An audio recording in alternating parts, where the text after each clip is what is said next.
Round 2 of the draft coming up, 4 West, 7 East, as we welcome you. Amal Shaw, Dustin Sweetelson, I'm Patrick Maher. We welcome in Justin Melo, the Draft Network analyst at JustinM_NFL on Twitter. He's got his winners and losers over at thedraftnetwork.com. He's got 3 best fits for Joey Porter Jr. in round 2. He's got his winners. He's got his losers. As we welcome Justin. Justin, I ranted about the Lions for the first hour, so I won't start there with your losers. Let's start with another team you weren't impressed with their draft, and that is the football Jets, New York Jets. Yeah, I thought it was obvious that they were going into that draft looking to get one of the top offensive linemen, especially after trading for Aaron Rodgers and finalizing that deal with the Packers. They're really all in on winning a Super Bowl this year, right? Because Aaron Rodgers has self-admitted 2024 is up in the air, right? No one knows if he's going to return. When you look at the state of that offensive line, there's a pretty big question there at left tackle, right? Mekhi Becton, who they drafted a few years ago, has not panned out, either due to recurring injury issues or just really underperforming. They need a new left tackle, and I thought they were going in looking at getting a Broderick Jones, a Paris Johnson, even a Peter Skoronski. And then when 3 of those guys, 3 of the top tackles were off the board already, lo and behold, the Pittsburgh Steelers, who I thought were going to want to come away with a tackle as well, just easily jumped 1 overall ahead of them, right? Just 1 spot right at the deadline there and took Broderick Jones, the last remaining first-round graded tackle. And, of course, Anton Harrison went later, but probably would have been a reach by the Jets at that spot, and I thought the Jags reached for him. But what do the Jets do? They got to go to plan, D, essentially, if you consider those first few guys, plans A through C, and they take an edge rusher that had certainly a day 2 projection, right, in Will McDonald IV. And I almost felt bad listing them as losers because I really like Will McDonald. I don't think anyone expected him to go 15th overall. I like the bend, I like the speed, but it was certainly a shocking decision. And for me, it sort of proved that Pittsburgh sort of snatched the last lineman right underneath their noses. Justin, Bijan Robinson, who we've talked about, we love, but I didn't understand Atlanta taking him. It seemed like these guys were like, we're going to go out a night on the town instead of probably paying the rent. That's what it felt like they did here. Well, I'll say this. A couple of things I think if you're in that war room where you think they might be coming from is, number one, Arthur Smith is a coach that loves to run the football, right? I mean, why did he get the Atlanta job? It's because he had a lot of success with Derrick Henry in Tennessee, right, when he was the Titans offensive coordinator, and the great job he did there sort of bouncing run and pass, using run to set up pass, to set up play action. They had a lot of success with that. In Tennessee for those. People forget how good they were in 2019, 2020 on offense because they've been so bad lately. They averaged 30 points per game, essentially, under Arthur Smith with that sort of style of offense. So they're going to bring him in. They want to run the football. And then on top of that, it's a young quarterback there, right, in Desmond Ridder. I think Bijan Robinson is probably going to help take a lot of pressure off of his shoulders, right, and not have to make him go out and win every Sunday for you. They want to play a ball control game, take care of the football, and all of a sudden, they've set Ridder up for some success, right? You look at the supporting cast. I mean, Bijan Robinson was a first-round pick this year. Last year, they took Drake London, the receiver, in the top 10, and the year before that, it was Kyle Pitts in the top 10. So they sent 3 straight first-round draft picks on offensive skill players. And don't forget, this summer, they also traded for Jonnu Smith from the New England Patriots, again, who Coach Smith coached in Tennessee once upon a time. And Smith is a real good, sort of dual-threat tight end that can block and sort of free up Kyle Pitts so he doesn't have to spend time doing that nonsense. So I think that's probably the line of thinking in Atlanta when it comes to Bijan Robinson. The Draft Network, Justin Melo here on Sharp Money. So my partner loves both Stroud and Will Anderson. So he's a Texans fan now. Here's my question. At 3, did the Texans give up too much to draft Anderson, or did you like it? I did think they gave up a lot in terms of the price they paid to go up all the way to 3. But ultimately, I do like it because I think Will Anderson Jr. is the best player in the draft, right? He was my number 1 top-ranked player.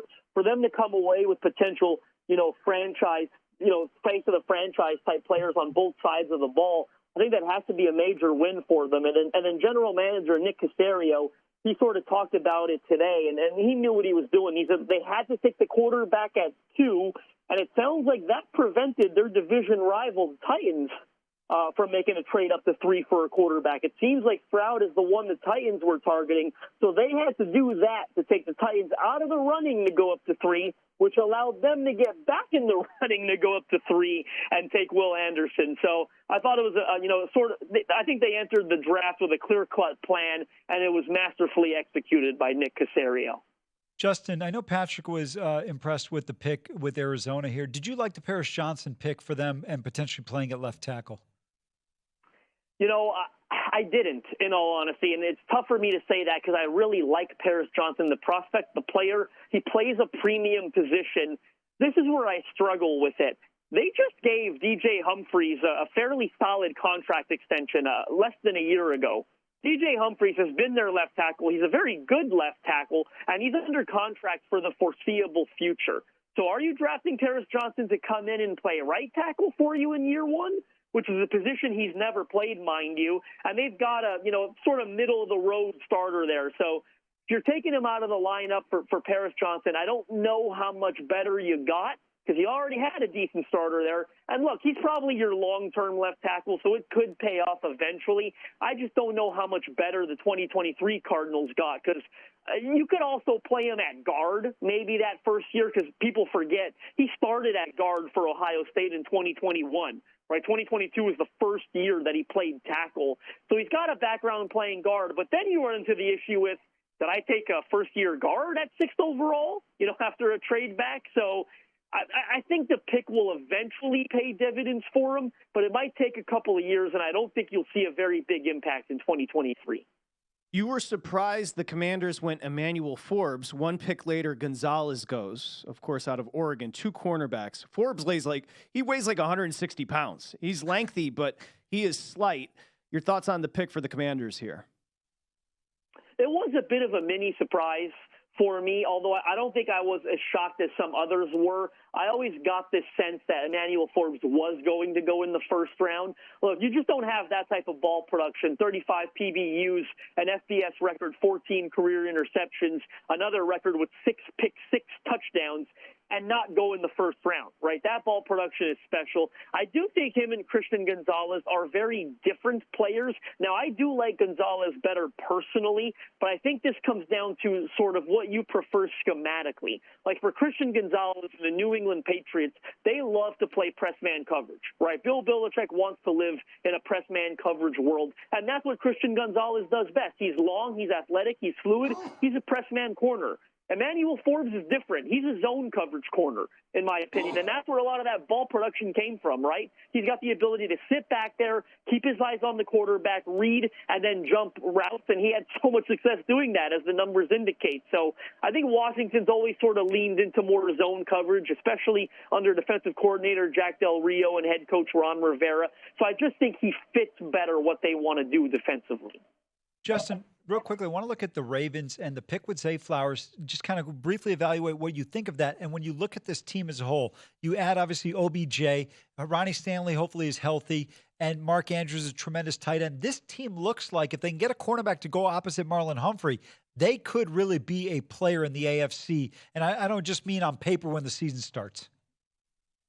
Yeah, it seems like they're tired of hearing the whispers about how they haven't invested in the supporting cast around Lamar Jackson, right? I mean, for several years now, the wide receiver talent there hasn't been very good. And one thing I think people haven't paid attention to, I thought in 2021, they sort of leaned into the idea of being a pass-happier offense. And it didn't go so well, in all honesty. So what did they do that offseason? They doubled down on their previous identity. We're going to run the football. If you look at their draft last year, they drafted 2 tight ends. They drafted a ton of big mammoth offensive linemen. And I thought they doubled down on, okay, you know what? We're going back to this sort of RPO-based, run-heavy offense. And now this season, it's kind of going the other way again, right, where they went out and got Odell Beckham Jr. They go get Zay Flowers. I don't know what the holdup was with the Lamar Jackson contract, in all honesty. It seems like they just caved the end of the day, right? 6 years or $255 million, and $185 million of it was guaranteed. So I don't really understand what the holdup was there.